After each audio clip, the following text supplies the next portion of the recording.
You ask Tiger to solve.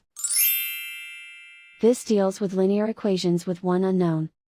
The final result is n equals 53/40. Let's solve it step by step.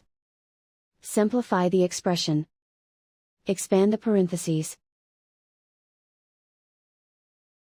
Simplify the arithmetic. Multiply the coefficients. Expand the parentheses. Group like terms. Simplify the arithmetic. Group all constants on the right side of the equation.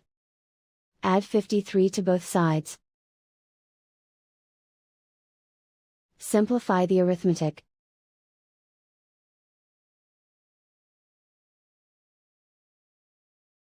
Isolate the n. Divide both sides by 40. Simplify the fraction. And so the final result is n equals 53/40.